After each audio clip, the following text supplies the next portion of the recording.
Congress party కుటుంబ సభ్యులుగా ఈ దేశంలో కాంగ్రెస్ పార్టీ 10 కాలాల పాటు పచ్చగా ఉండాలనేటువంటి ఉద్దేశంతో మా అందరి ఉమ్మడి లక్ష్యం రాహుల్ గాంధీ గారిని ప్రధానమంత్రిని చేసుకోవడం, అలాగే ఈ రాష్ట్రంలో కాంగ్రెస్ పార్టీని ప్రజలకు దగ్గర చేయడంలో భాగంగా అనేక ఎన్నికలను ఎదుర్కొంటూ విజయ పరంపర కొనసాగిస్తోంది కాంగ్రెస్ పార్టీ.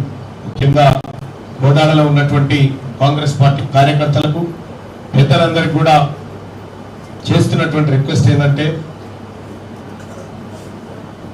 మీరు నిలబడ్డట్టుగా కాంగ్రెస్ పార్టీకి అండగా బహుశా ఏ నియోజకవర్గంలో నేను చూడలేదట్లా.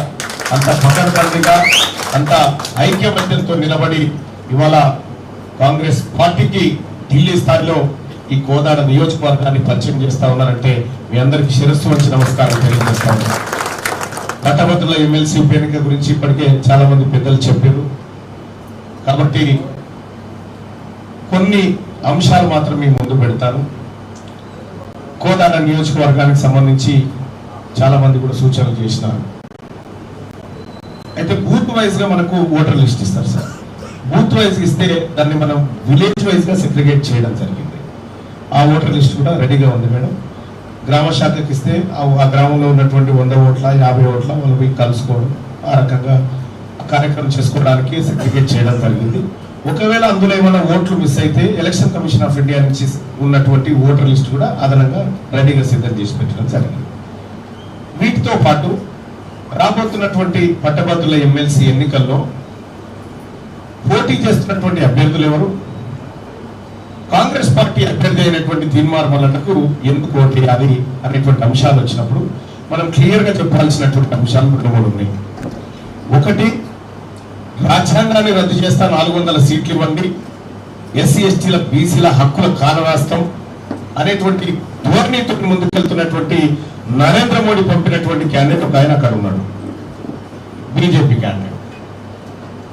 ఇంకొక ఆయన ఈ తెలంగాణ రాష్ట్రంలో 046 తీసుకొచ్చి 317 జీవోలు తీసుకొచ్చి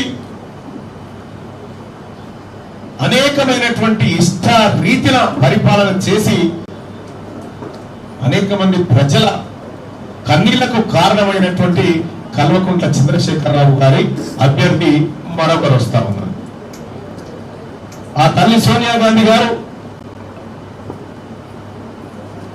రాహుల్ గాంధీ గారు ఆశీర్వదించి పంపినటువంటి ఈ హక్కులను కాపాడడం కోసం, ఈ ప్రజల బాధలు తీర్చడం కోసం పంపించినటువంటి క్యాండిడేట్ గా తీన్మార్ మల్లన్నగా మీ ముందున్నాను.